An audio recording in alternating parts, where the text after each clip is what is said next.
Hamza is one of the biggest self-improvement channels right now and boasts 2.09 million subscribers and seemingly helped millions of men in the community. He started from being a degenerate at uni where he would smoke weed and play video games and work at a near minimum wage. He then turned his life around by completely replacing these habits with good habits, and now is exponentially more successful, rich and happy. So whether you hate him or not, you have to give props to him. I've seen a lot of videos on Hamza and supposedly exposing him, and so I would like to speak about the truth about him myself. Hamza has said many wrong things, and I also believe he may be manipulating you as well. If you really want to build muscle, don't do anything underneath 8 reps, and even 8 reps is actually a little bit too heavy. If you're focusing on hypertrophy, if you're focusing on muscle gain, not strength but muscle gain, you want to look good, you need to choose a higher rep range. And even 8 I found is like very heavy, even for compounds. Honestly, I found the sweet spot is the 10 to 15 rep range. This advice is wrong and is not optimal. I do not like the word optimal as it is misused and exploited in the fitness industry especially, but Hamza is not correct in this. There are many studies show that the main way to gain muscle is training to failure from 5 to 30 reps. But to be fair, he does mention training to failure. But what he doesn't mention is that while training to failure is the best way to gain muscle, there are factors that does limit this, as in high reps it is harder to reach true muscular failure. This is because you may stop because of cardiovascular stress, nausea, muscle burn, mental fatigue. These effects can compound, so a slightly lower rep range is actually better. But Hamza is correct in saying lower reps does slightly put more pressure on strength. But this is a good thing as because you are getting stronger and bigger. And getting stronger means it is less likely you'll plateau and you can easily progressively overload, which we know is one of the main drivers for hypertrophy. Hamza is wrong, but does that mean he is a bad person? No, because he didn't say this in the intention of you following the wrong advice and being stuck in the self-improvement trap.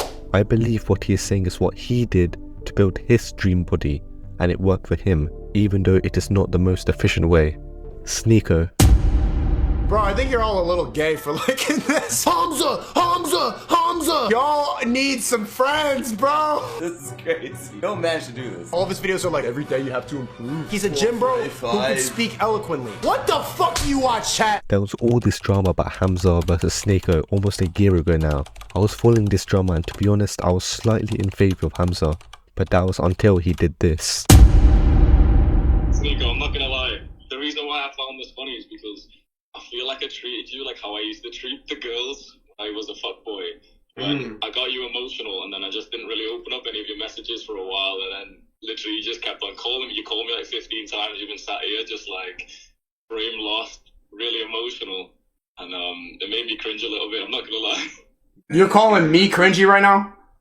Bro, you called my old number like 15 times. On stream for content. I don't care about you. I'm trying to get the content and show people that they should end up like me. Wait. You're calling me cringe after making a video saying don't end up like me? Hamza had to let his ego get the better of him, and this made me disappointed in Hamza.